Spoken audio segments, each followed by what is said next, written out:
That mindful parenting is all about bringing awareness, attention, and curiosity to your interactions with your children, listening to them, reflecting with them, and choosing not to be too judgmental about their behavior, but rather to gently correct them and move them in the right direction. So it's about empathy, it's about respect, it's about The understanding. journey has been beautiful because raising a child is like offering a prayer by the couple as a teamwork. One of the fundamental reasons I'm what I am today is because when I was a 13-year-old, they looked at me as a 13-year-old, and while I'm a 21-year-old, they still look at me as a 21-year-old. So I think it's about renewing perceptions, as our beloved Matra would always say that the way you renew perceptions towards your child, like that means a lot to the child, and it builds the bond very, very strong. Parenting does not mean just guiding the children on the general values, but they must instill in them the bhakti or the dedication to our land, to our Madhur Bhumi, our precious Bharat. And I hope that they will be able to do that. The kind of help parents can give requires mindfulness in the sense of being attentive to the child, understanding the child, and being responsive to the child's needs, because ultimately the child's happiness should be all that matters to us as parents.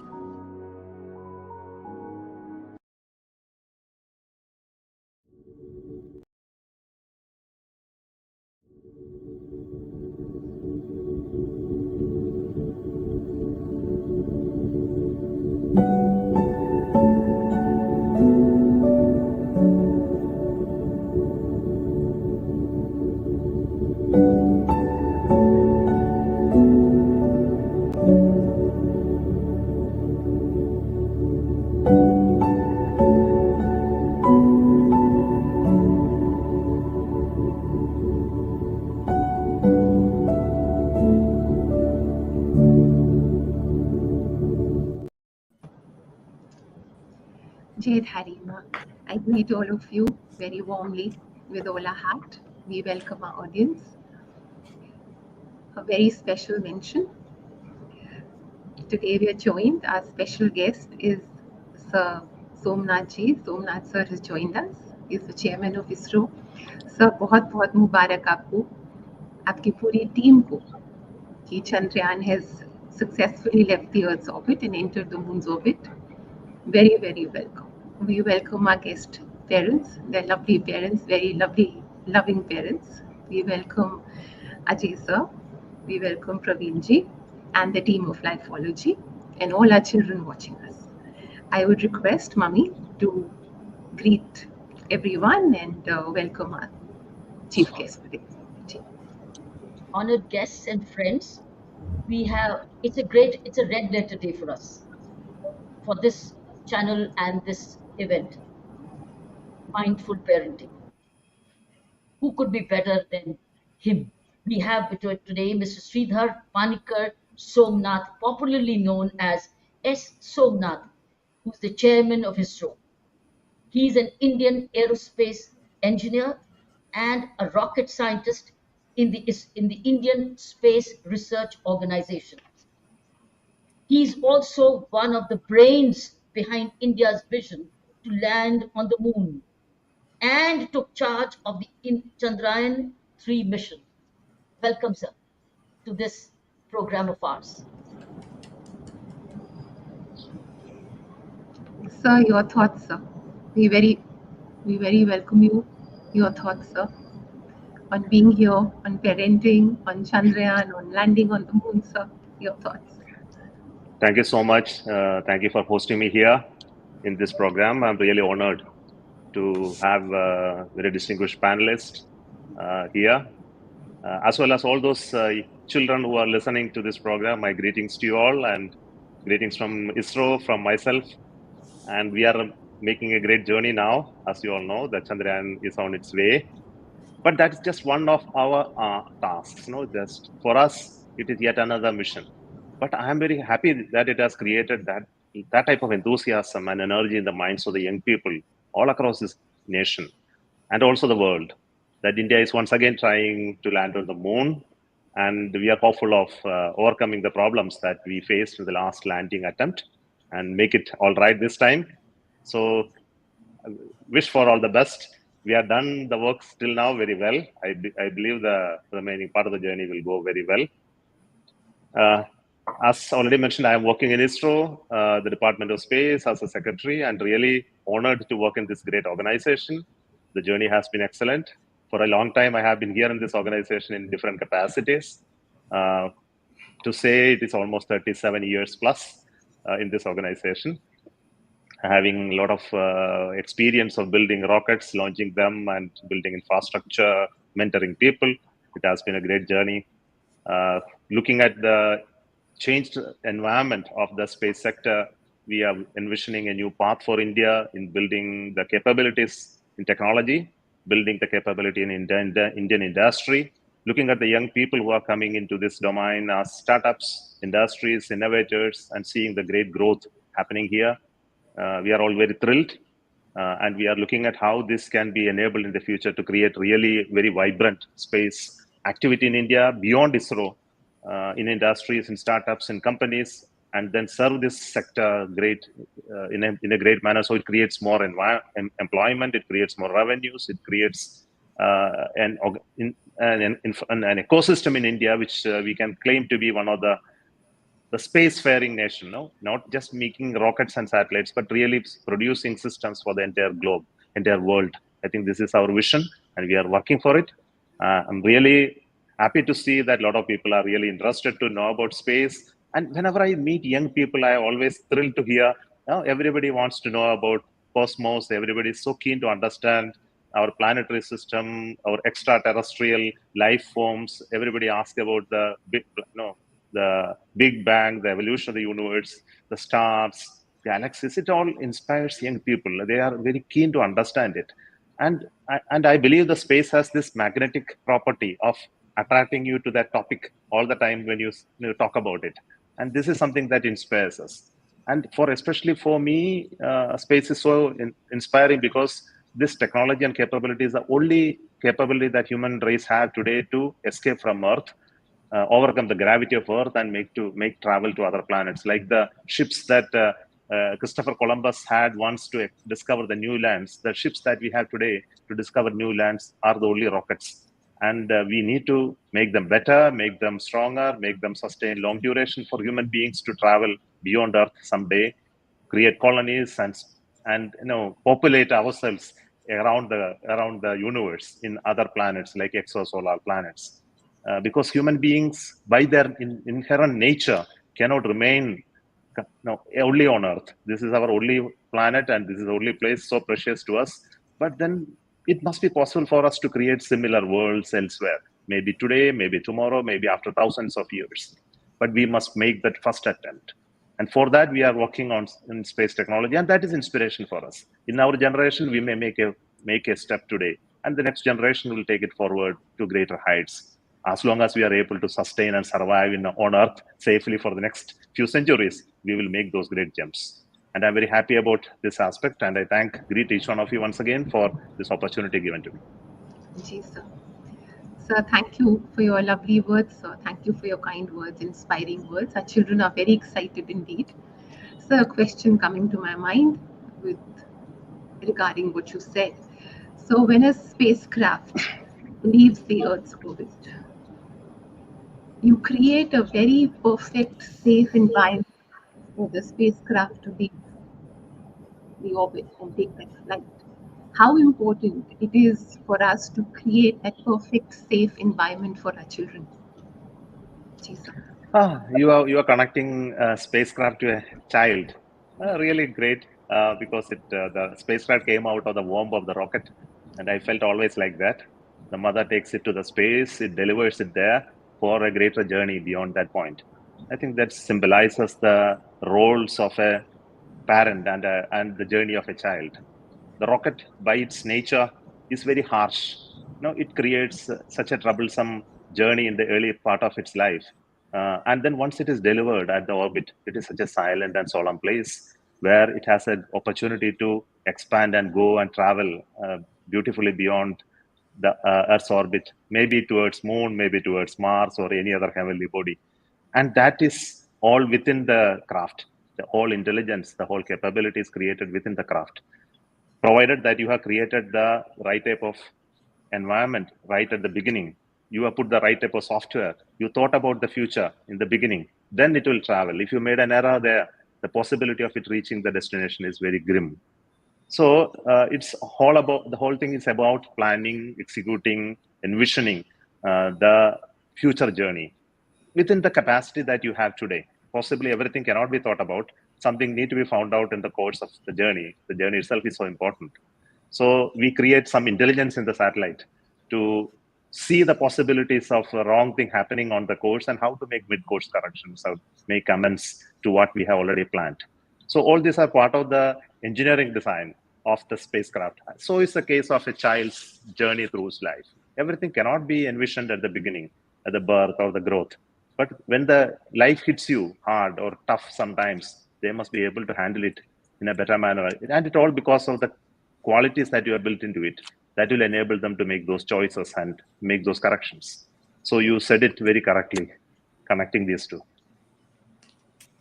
So, sir, I have a question on behalf of the parents and children.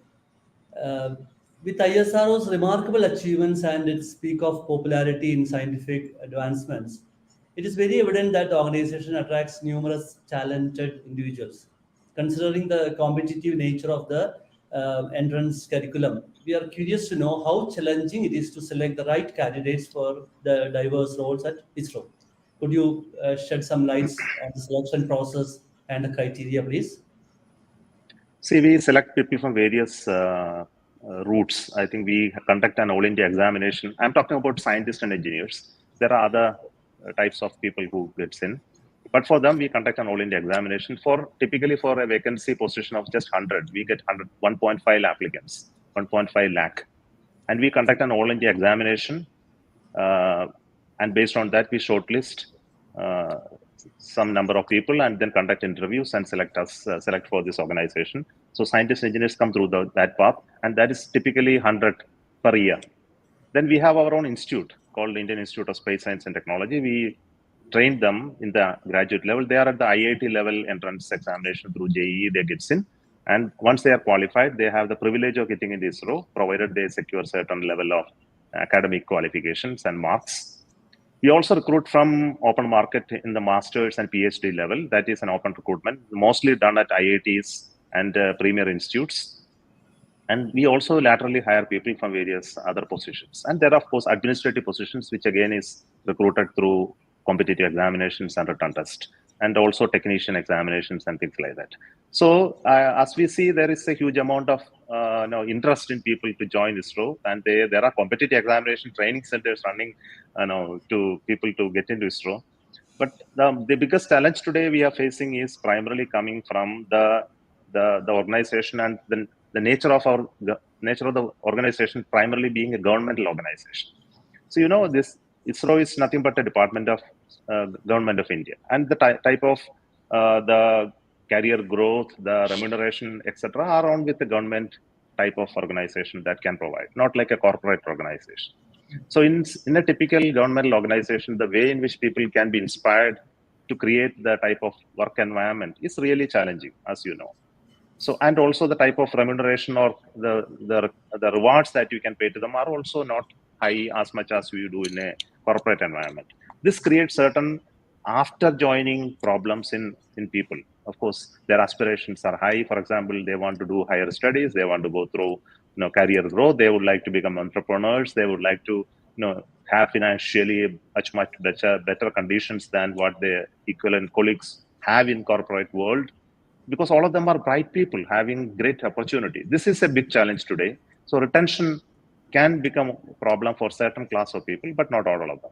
So we handle this problem through different issues, like different processes, like creating an inspirational environment in the organization for them to do wonderful things, which they will never ever be able to do in a different type of environment.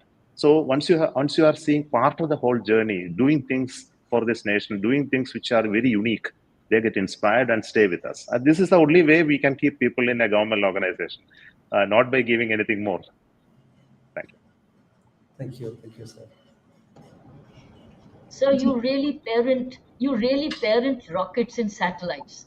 And I'm so happy to see so many eminent women scientists teaming up with, it's such a teamwork of men and women today. And that's giving a very good message to the young girls around the country. And that's what's encouraging them to opt for STEM more and more. How do you feel?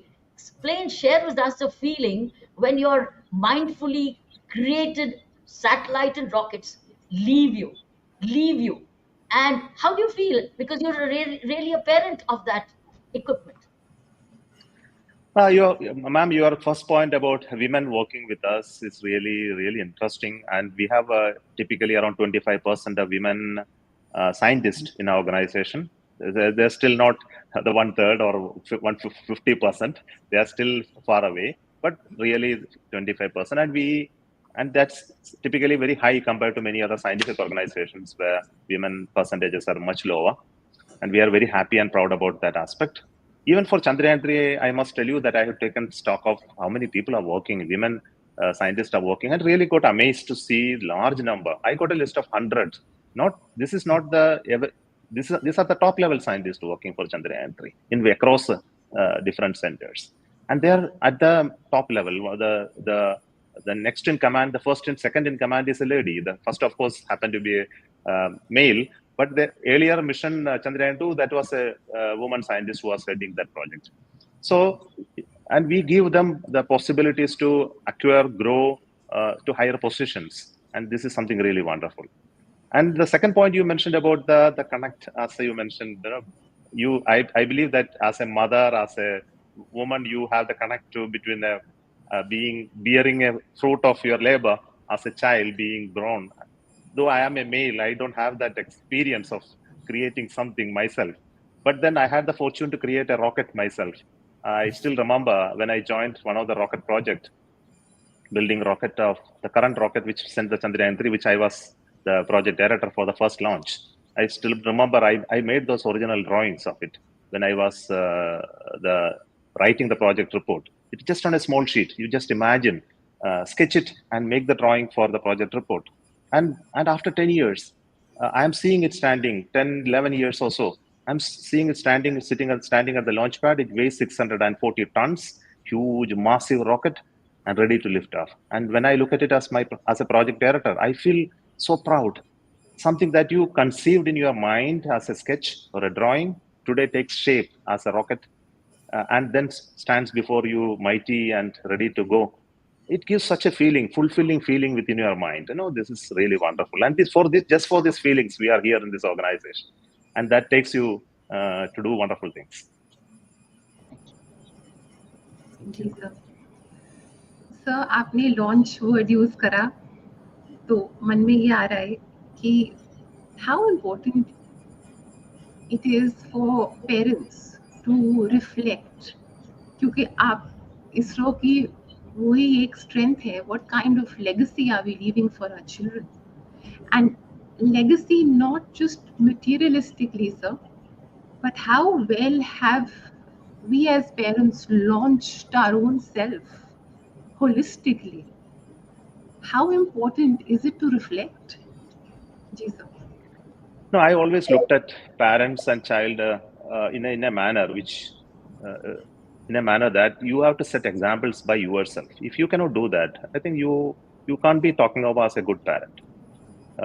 In fact, as a child, I greatly benefited from my father, who used to be an avid reader of books, and he has been providing quite large number of books in my childhood for me to read. and I would have read almost everything at that time when before I passed my schools. The world class world literature, most of the science, the travel logs, not my regional language. Almost everything I read in Malayalam, not in English at that time. But the world literature mostly I was able to read because of his influence. And he also had a passion for science and technology. Though he was a teacher of Hindi, he was so much a passion for science and technology, and he brought so many books in astronomy and science, which I read in my younger days, which created that passion for me. So the first thing which I must tell that you must set examples by yourself. You can't. The whole idea of teaching a child is actually wrong. No, I think I will always say you set an example to yourself.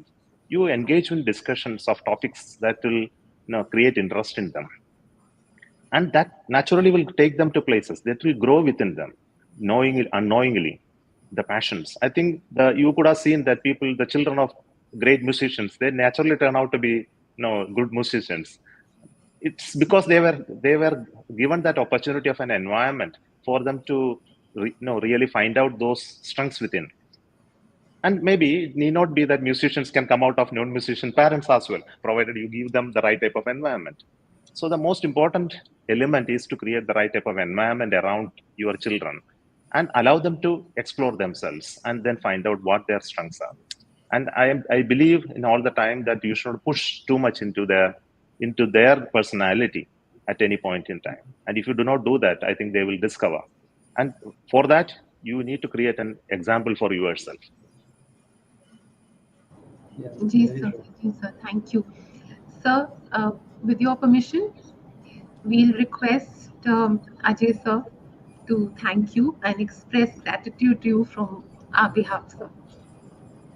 Yeah, thank you, sir, for graciously accepting our invitation to join the Mindful Parenting session as our esteemed chief guest.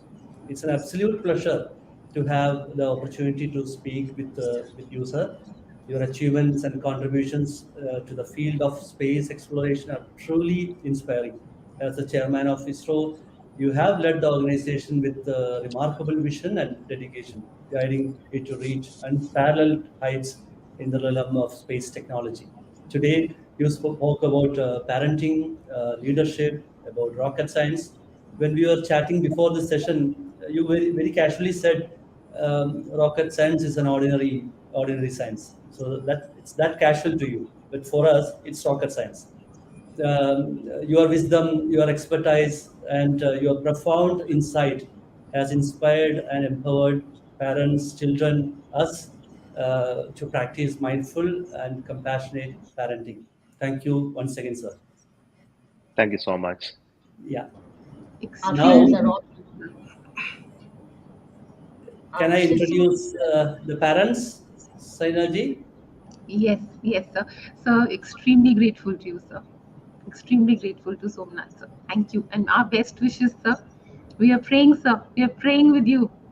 We are praying with you. We are with you, sir. Thank you. Yes, all of us, we are with Thank you, you. sir. Yes, sir. Yes. Thank we you. we can let you go, sir, because we know there's a lot of work awaits you.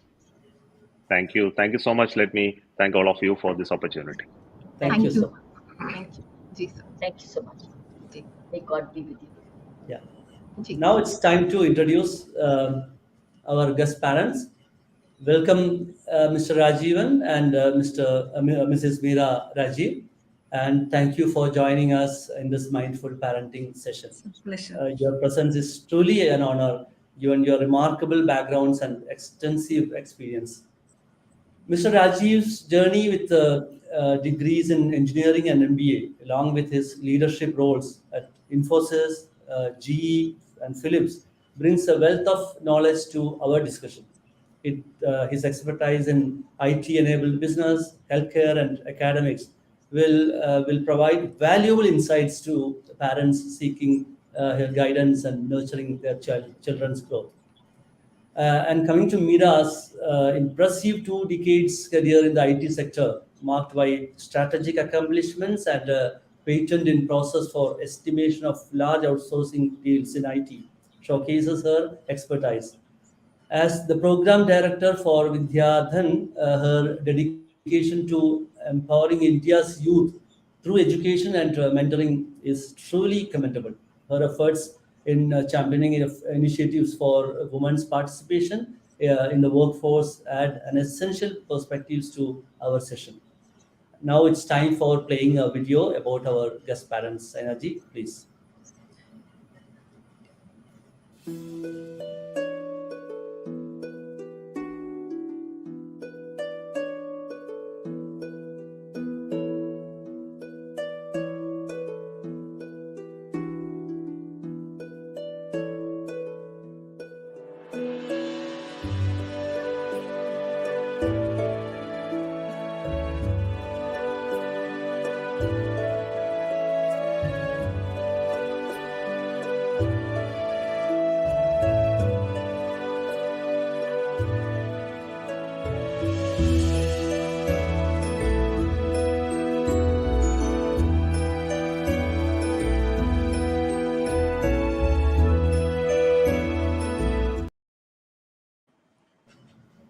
And my question, first question to Mr. Rajiv and Mrs. Meera, what does it mean to be a successful parent, and how can parents measure their success beyond traditional markers?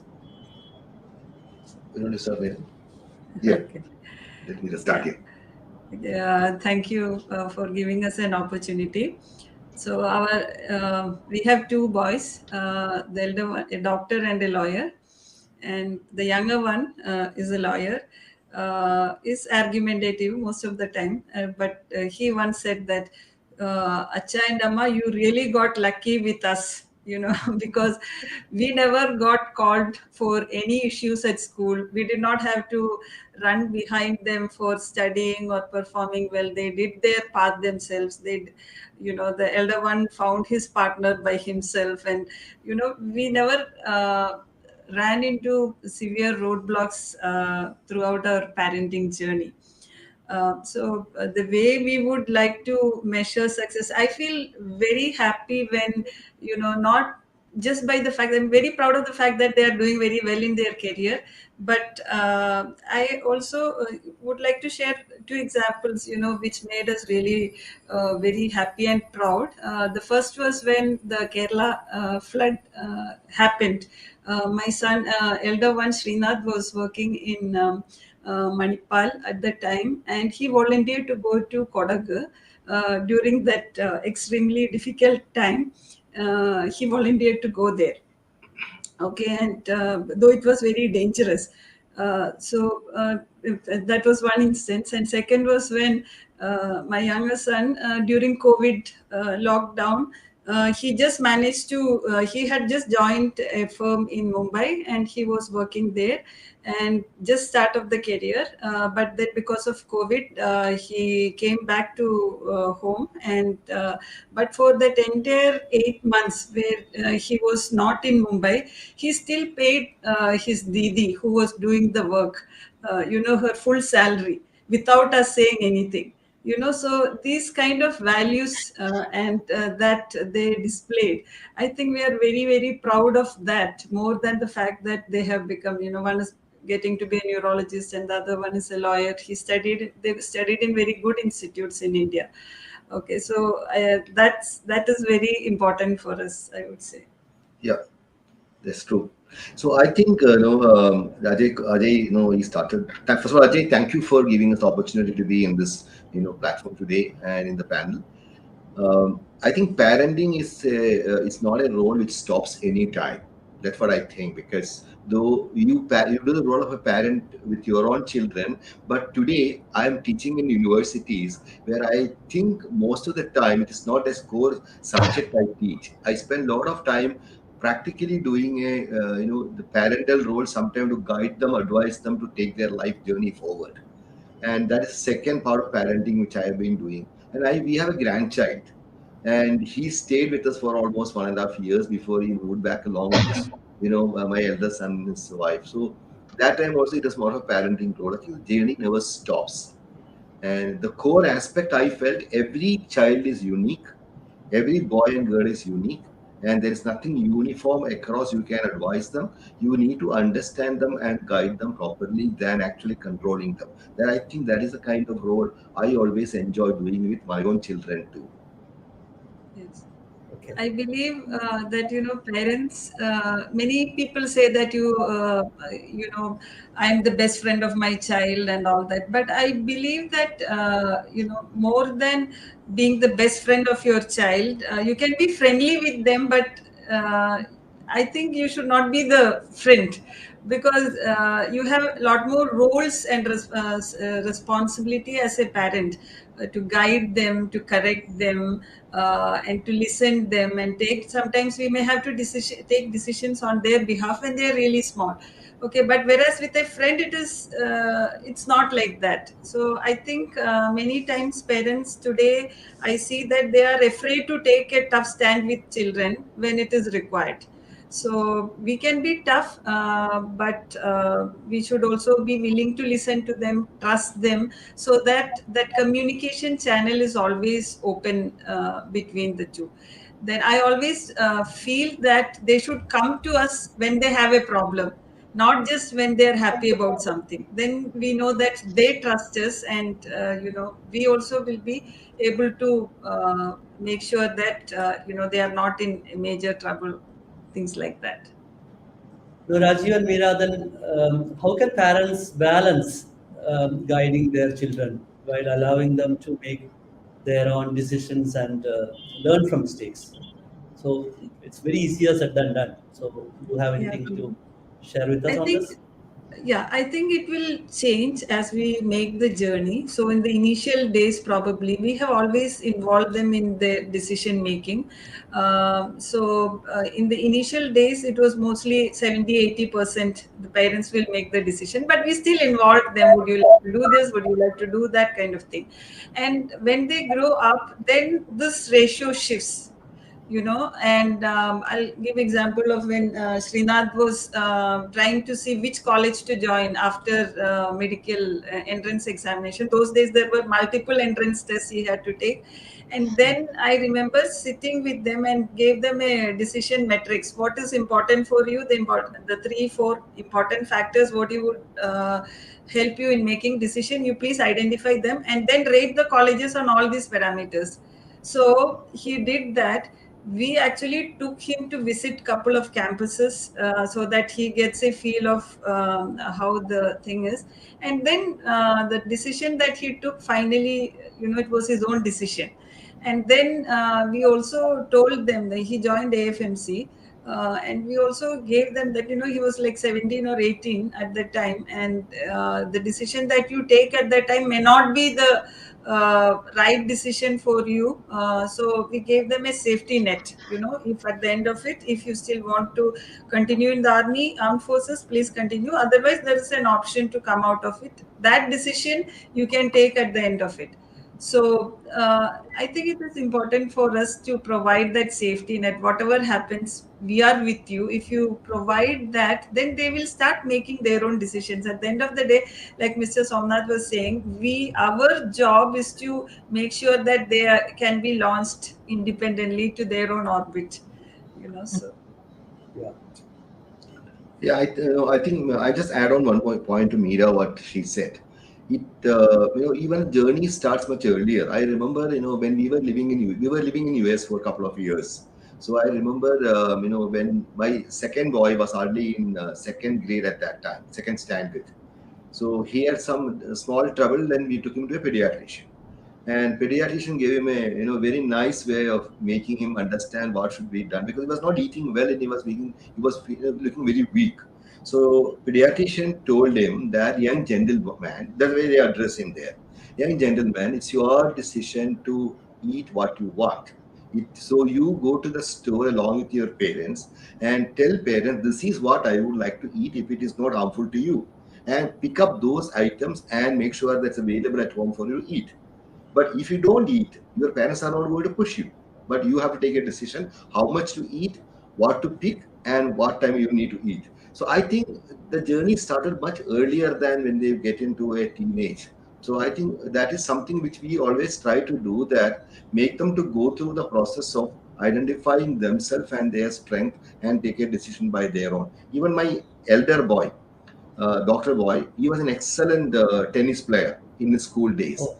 And I know this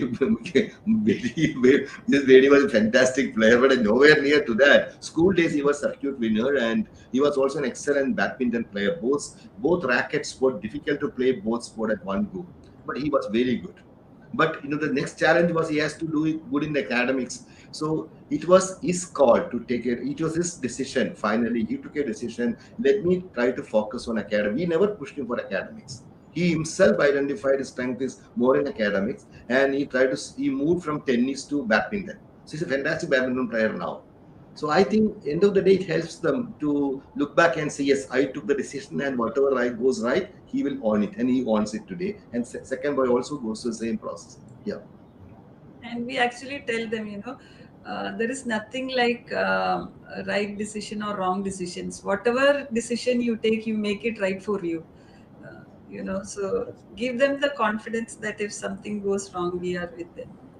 And I would also like to add, like Rajivan mentioned earlier, I'm also involved with this Vidyadan program, where I'm working with thousands of children from across India. They are really smart, but they don't have much opportunity because they come from economically backward families. Okay, what I have observed is that, I mean, in terms of skill, in terms of their will to win, nobody to beat them.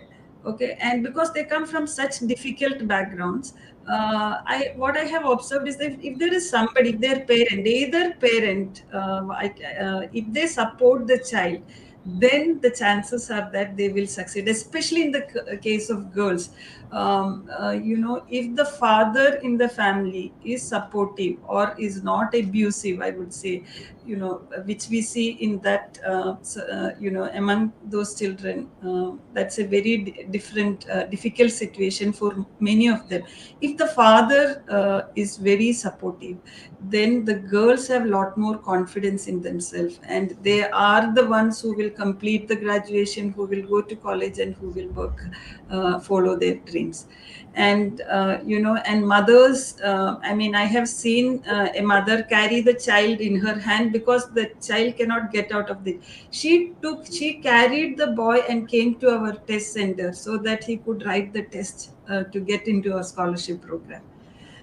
So these are, I mean, they are parents, nobody says a good word to them, but bringing up children who are not, whom we call differently abled, that is a huge challenge. And so, like he was saying, when we start comparing your children with other children, we have to really start thinking about the kind of challenges that these parents go through.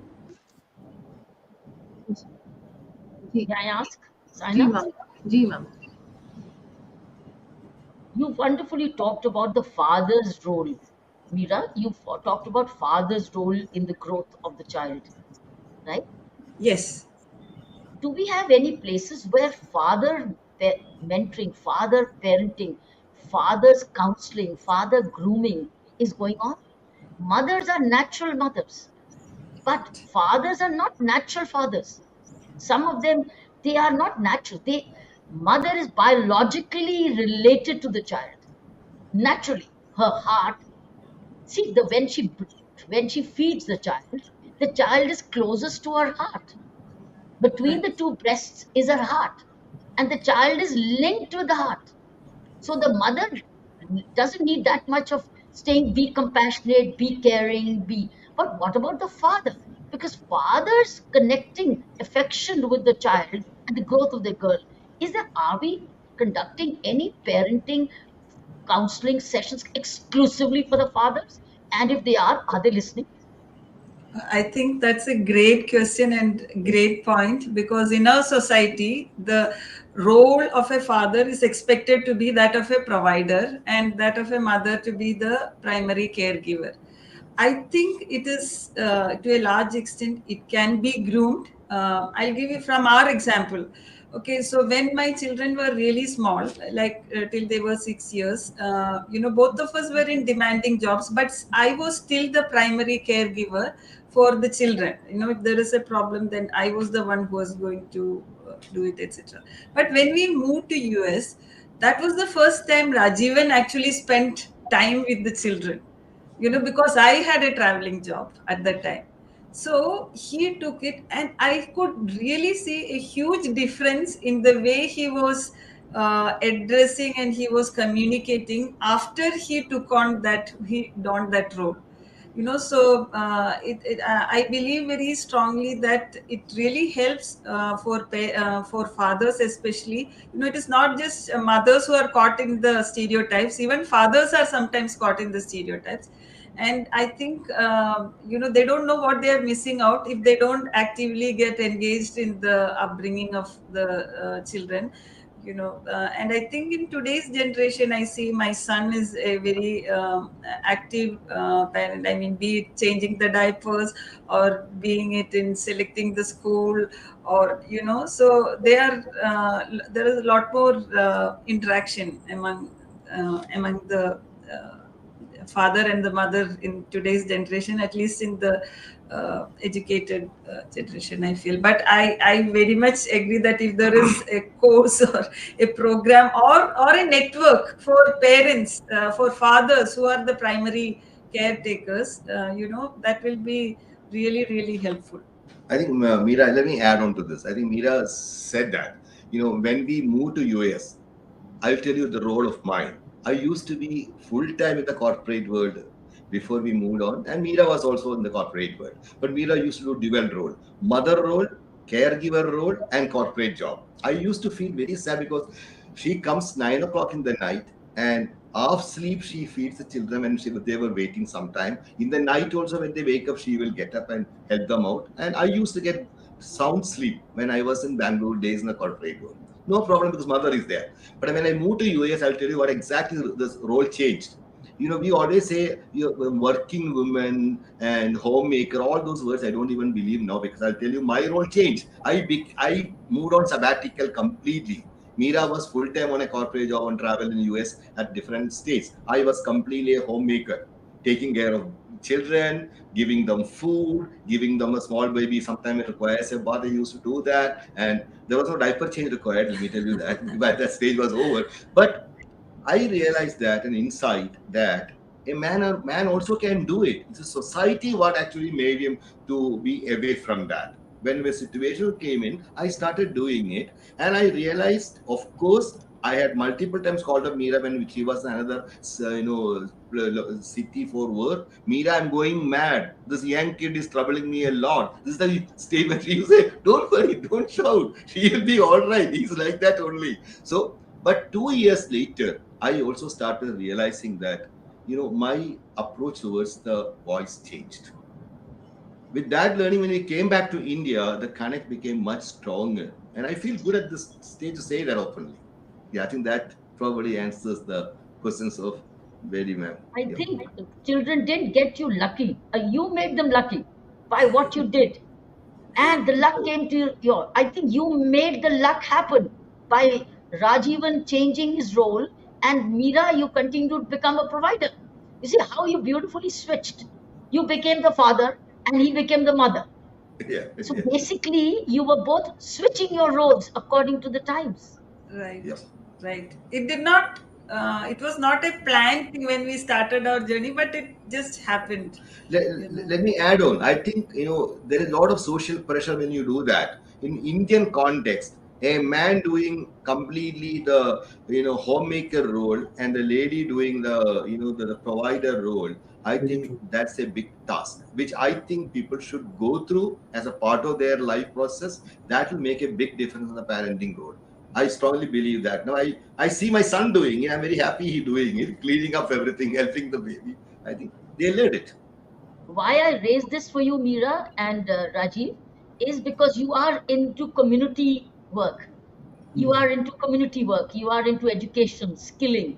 So if you could probably look at this concept of father parenting, switching roles, and understand and resisting social pressures, and emerging to become have strong parents, children, boys and girls. I think that's the reason I pointed out, because you are in that position. If we Yes. can Right. create some systems of parenting parents, mindful parents. That's why we brought this Yeah. program, mindful parents, where we not say mindful mother, we're not saying mindful father.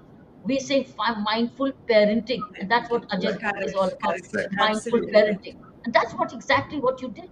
And that's why you got lucky. You got Right. lucky. Yeah. Thank you. जी Heera ma'am, आपने ये बात बोली कि the children must feel safe coming to you with their problems. They must come to you with their problems.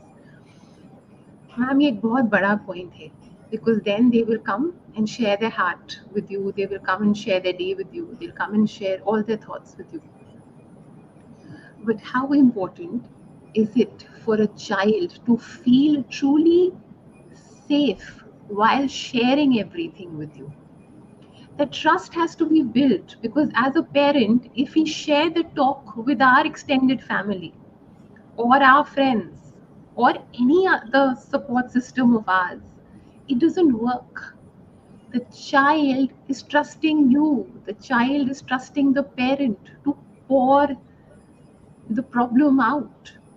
And how important it is not to judge the child by the problem and not get critical about it, but stand by the child. Ji ma'am. Right. No, that's a very difficult and very sensitive issue. I think we have to listen to them continuously. It is a continuous process. It is not that you come and talk to me only when you have a problem. It is a continuous process where you communicate with each other, and so that when they come with a problem, the child should know that we are on their side. We are with them. They may not always get the solution that they wanted, but they will understand that we are with them to address that issue. Okay, so that comes that trust. And you talked about the extended family and all that. So we have tried to cultivate that relationship between our children and the extended family. So we had sort of an open house culture. I mean, at any, when they were really small, we were in a different city. My parents and Rajivan's parents were in Kerala, so we really had to depend a lot on akkas and who came to take care of them. So and then when the Rajivan's parents moved in with us, we made sure that relationship was good. They had a separate relationship with them. So that was also, we had to encourage. There were some teething troubles. We just made sure that by choice we put only one TV. Everybody from my mother-in-law to my younger son had to watch everything in the same TV. Though we could have bought two, we made a conscious decision not to do that. They have to learn to share with things. And so then they spend time with them, so they started having their own equations. So when they grew up, they realized what to tell them, what to tell us, so that kind of relationship, they are able to navigate those relationships. And I think one more point, I'll tell you, Meera said continuous journey. And I really appreciate Meera's one factor she used to insist. After my job at my GE office or Wipro office, I used to carry my badminton kit in my car. I go to the club, play, and come at around 9:30 in the night. By the time children go to sleep. So Meera said that won't work. You get up in the morning and go and play. Evening, you have to be here whenever you are in town for a meal together along with the children. So that helped us to have a continued interaction. They start opening up. So whenever there was small issue, they talk to us all the time. So therein we were able to guide them in terms of values or some suggestions or some input. So never they were put into a guilt mode or a mode of feeling bad from their end. So they open up when there are genuine issues too. I think it's a continuous journey. It doesn't happen by one sitting, two sittings kind of stuff. The second point, as Meera said, I remember my mother, who used to watch only local language Malayalam serials, but she was really happy with that. My father always liked only English news or Malayalam news because he was a judge. So he retired judge, never liked all the serials. My mother, typical homemaker, she liked all this fancy serials of Bollywood and Malayalam world. So my son used to sit along with, and I used to wonder whether he will also start listening the serial story and he will inculcate their culture. So Meera said, leave it, man. So he will learn what not to listen, what to listen. So later on, I saw after a few months my mother watching European soccer along with my young son. And so that's the kind of bonding started happening in the house. And I'd just like to add on the safety aspect, especially it's very relevant for today's children and young parents also. When our children were younger, the electronic media, the computer access, it was just the beginning. Probably they were I remember they were in 8th or 9th when they started having the uh, uh, mobile phone and all that, and those were not hi-fi phones as of today, but in the beginning, till I got confidence that they were using it, I can be very frank here, I used to shamelessly look at it what was happening, once in a while, just to make sure that they were not getting into trouble. Okay, but then when they grew up and when I was like confident that they were able to handle it on their own, I have never done that. Okay, and we used to keep the the computer, the PC, in a common place, so that is what everybody would come and use. So because phones those days did not have all the facilities today, so I think in today's world, parents have to be savvy about technology, using technology. You have to have those parental controls in place so that they don't know what they are getting into. They will be pushed into a lot of things because through peer pressure, and we will not even be aware of it. So many cases of online bullying and things like that, which we have not experienced, we will not understand it till the issue happens. So I think that is something, like parenting workshops should also talk about how to manage this world which is very very connected, and children get exposure to a lot of things which did not happen in our time or childhood. How Ji, much, so much. Praveen may have a question. Praveen? Praveen ji, yes, please share your thoughts. Uh, yeah, it's like a quick question. It's like, so Rajiv and Mira, you have been working with people and parents of different, because you were in a corporate job and now into the community activities you are doing. So have you noticed any difference between the way people parent, the people who are well educated, well exposed, traveled across? That's one category. The other group is like, less exposed, less educated, and less traveled. So is there any difference in the way these two groups approach parenting? Um, I don't think everybody is the same, but there are some general practices that I see. I think the high achieving parents are really can be very pushy, and they may be after, it's like helicopter parenting. No, you can see that more in the high achieving parents. Okay, and on the other side, with the children whom I handle with in the social sector, there the issue is lack of awareness. Even they push the children, but they sometimes put their dreams as the child's dream. When you talk to the children, I mean, that is something when we do the interview. So, what do you want to be? The common answer is, I want to be a doctor, or I want to be an IAS officer. And why? It's because that's the only positions of power that they have seen, or because my father wants me to be a doctor, or my mother wants to be an IAS officer.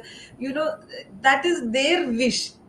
Forget that. I mean, children who don't have basic marks in mathematics, the parents think that they should put them in engineering college by paying 2 lakhs to a coaching institute so that they will get into IIT.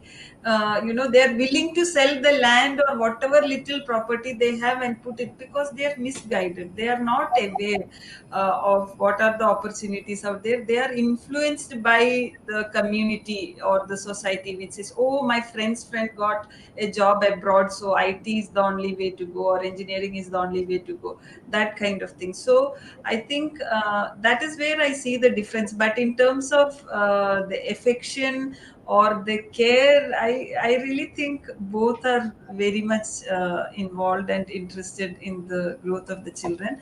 But I do see many parents, especially fathers, in the children that I handle with, who are not taking care of the family financially, and because of alcoholism and other issues, there are a lot of challenges that these children go through. Cool. जी, Praveen ji, your thoughts आज के बारे में, आज के session के बारे में कुछ बोलेंगे? Then we take it to Ajay sir. Ji. Hussain, I think I will make it very short. So I think, like, it's so glad to listen to all talking about different ways of very successfully parenting children and moving forward. And the analogy you did between the rockets and parents were very, very meaningful as well. I think as part of Lifology, so we work with school children and help them find the right career plan for that. That's on one side. On the other side, we also work with people who are searching for jobs, and many of those people are kind of like people who had a career break, or people, the women who are after parenting their children, so now they are searching to trying to get a job and all. So we got I personally got an opportunity to interact with these two groups, like the children as well as parents.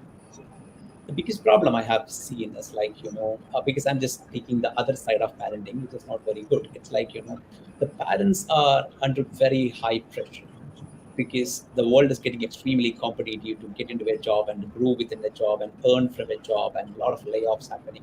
So the mood in the employment world is not really, really positive. It may be positive inside the office, but during the chit chats or the cigar corners or during the coffee shops, it's not very positive. It's like, in the high profiles and the low profiles, it's like the job is the people are having a very negative mood that something is not happening very well around. That is one thing. Second, financially, there is a pressure on top of parents to win bread for family and also to send children for education, which is getting extremely costly nowadays with many of the institutions. And then, so, professionally, economically, financially, and then socially in many part of India, socially as well. So the pressure on top of parents to meet two ends together and move every day forward is kind of very heavy. And, they don't even get real time to think about, am I doing the right thing in parenting? So am I really parenting, in the right sense? So am I really showing justice to my kids? They don't even get time to think about it because they deprioritize this activity very less and, get carried away by the other busy schedules in their life. So not intentionally, but the situation are taking them forward like that. At that time, for the last around, I think the word parenting is into conversation. So maybe in the last decade, it's like, and increasingly it is getting more and more important.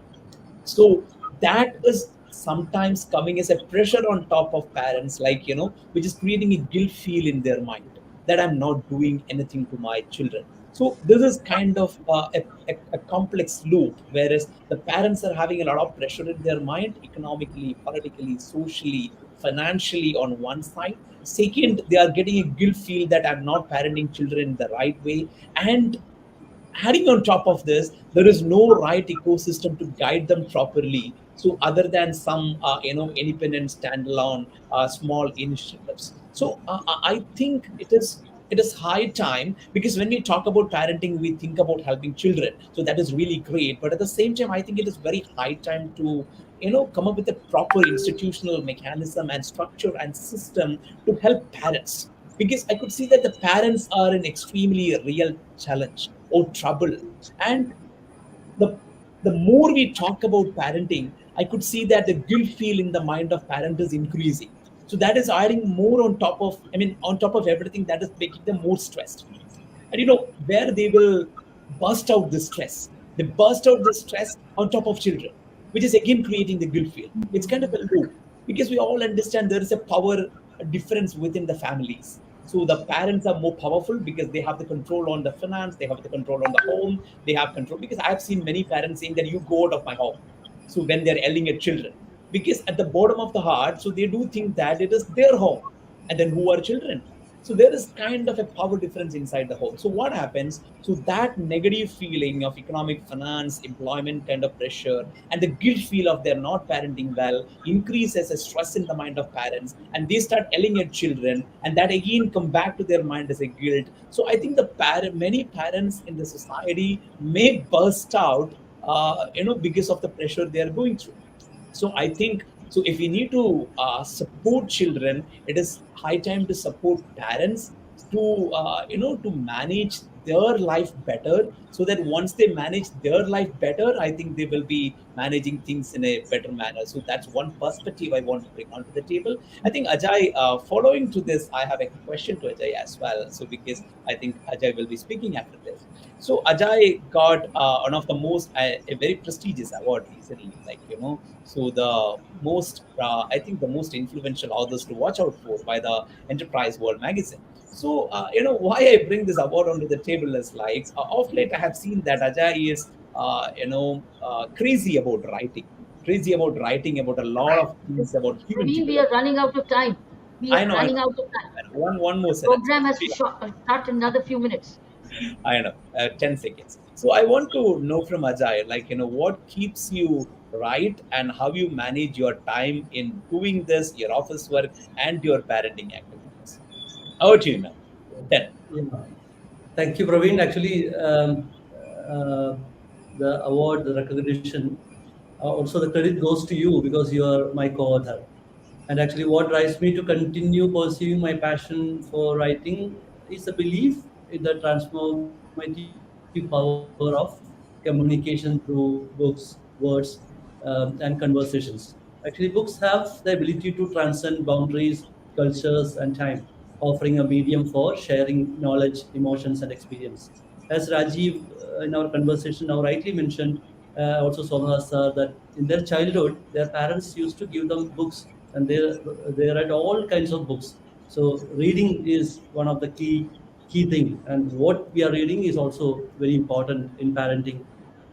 We learn from ma'am how how fathers has to be trained as parents, because for moms that comes natural, and for us as father, it's I don't think it is natural. We have to acquire the skill of parenting. We learned today about trust. We learned about communication. So all of this, I think, parenting is also leadership. That's the conclusion that I arrive at, and I think I answered. And we don't have enough time today, so ma'am, over to you. Ji ji Ajay ji thank you and many congratulations for Thank what you. Yeah. Praveen ji said. Thank you for your kind words, Praveen ji, and thank you to our lovely guest parents. Ji, we conclude today's session before ma'am gives the closing remarks. Leave a legacy of love and care for your children. Hand over keys to them. Don't hand over bolted doors, chains, locks. Hand over keys to your children. Think about this, what it means to hand over keys to your children. Think about it. Ji ma'am, ji mami. Thank you Thank so you. much, Rajiv. It's been very, very inspiring listening to Rajiv and Meera. I think our objective of this program has been fully met. I want to thank Ajay and Praveen for having, and Rahul behind the scene for identifying such illustrious parents for this program. I'm sure all the listeners have benefited by all the practicalities and real parenting shared by Rajiv and Meera. I only would like to conclude by saying you're both of you in a very good position to start parenting institutions or parenting programs from your personal experience. And I think that could spread. But somewhere we have to make the beginning. It's like, as Ajay said, the father has to really learn to be a mother. And just as mother has to learn to be a father, both have to be, they have to learn the roles. And the more they learn each other's role, better parenting happens. And Yes. you are in a great position since you're involved in, you're coming from corporate organized world, and now into community giving so much. I think if you can add that component in your community work, the society will benefit. Thank you so much, Ajay, and thank you, Saina. Thank you, ma'am. Thank Thank you, you, Praveen. Rajiv, Thank you Meera, so much. And and Thank Meera. Meera. you, Praveen ji. Thank you, Ajay ji. Thank Ji, you. we thank our Thank you. audience. Have a great day. Thank you. Ji, Jai Dhari Ma. We thank our audience. We thank all of you. Thank you. Thank Jai you. Dhari Ma.